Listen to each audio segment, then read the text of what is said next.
Eve Bunting. Dad and Mom and I take the bus to Battery Park. We're carrying the stuff for the birthday picnic. Mom has the cake. It's October 28th, bright and sharp and cold, really cold. Why do we always have to do this? I asked Mom. A picnic in October? It's dumb. That is the way Grandma wants it, Mom says, and that's the end of it. When we get to Battery Park, I see Grandma right away. She's wearing her bright green coat. The wind ruffles the fake fur collar around her neck. Grandpa's with her, and Uncle Joe and Aunt Louise, and my cousins, Rosa and Mike. They're loaded with picnic stuff too. We all hug and kiss. Grandpa reaches inside his overcoat and gives Rosa and Mike and me licorice sticks. He keeps a row of them in his top jacket pocket, the way other people keep pens. He's wearing his usual black hat. Rosa says he wears that hat to bed, but I don't think so. We better hurry and get in the ferry line, Aunt Louise says. I look at the line and I can see we're going to have a long wait. We stomp our feet and blow on our hands. Across on the island, the Statue of Liberty stands green and gleaming. She was all spruced up a few years back, Grandma says. She sure looks good for her age. Grandpa strokes Grandma's cheeks. Like you, sweetheart, he says. Grandpa can be real soppy. Mike's holding the cake now in its see-through container.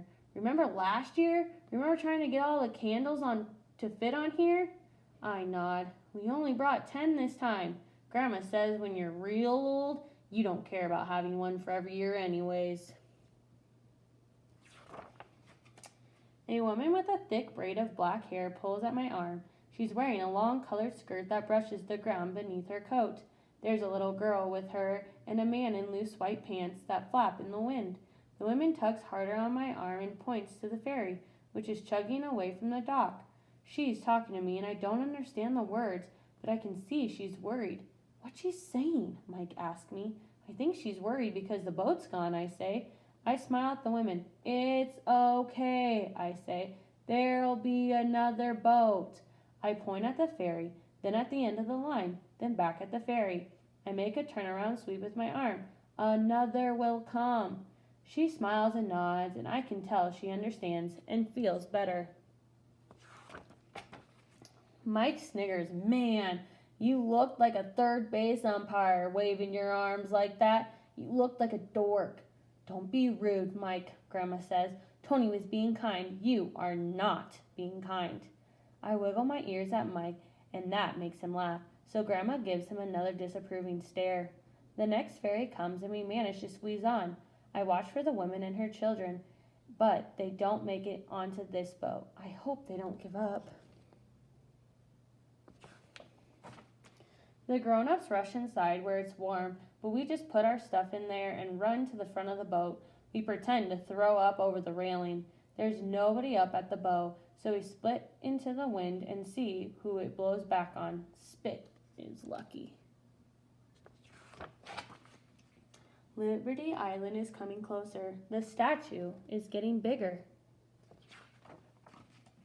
We straggle off at the dock, lugging the picnic stuff.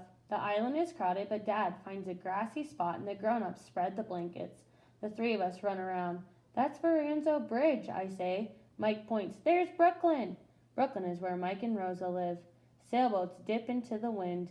There's Ellis Island, Rosa says, in a reading kind of way. 17 million immigrants entered the United States of America through Ellis Island. We learned that in school. You told us last year, I say. Rosa's offended. So? Tony, Rosa, Mike, Dad calls. Chow time, Mike says.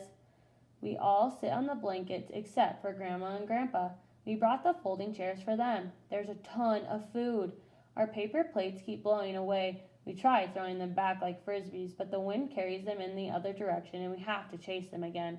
We dump them in the trash. The ginger ale is so cold, it burns my throat.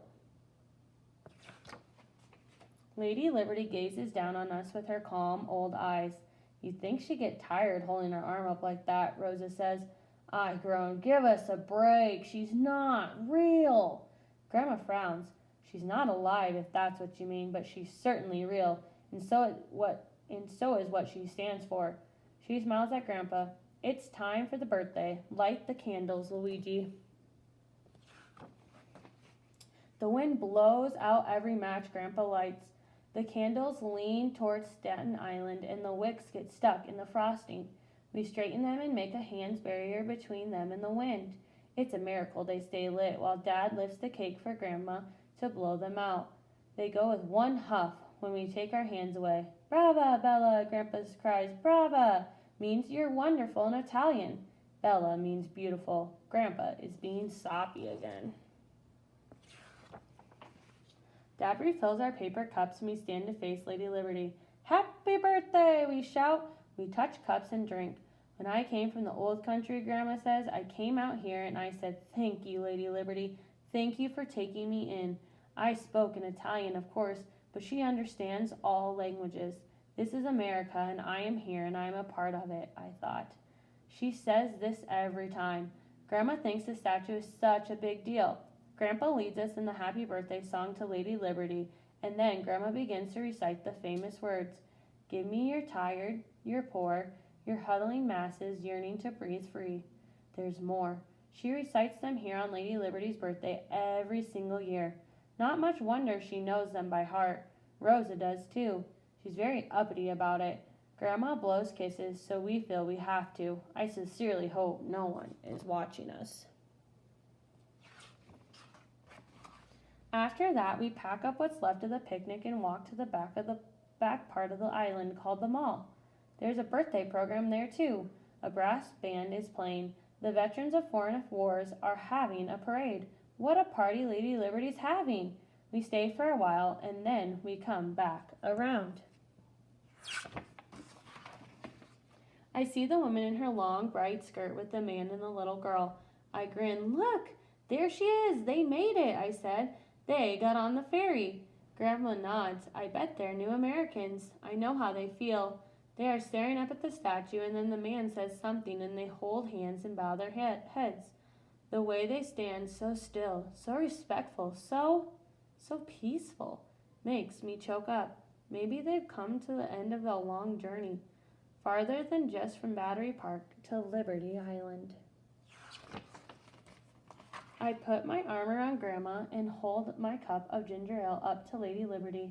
I think I'm seeing her for the first time. Brava, Bella, I say. Happy birthday. And I don't care who's watching.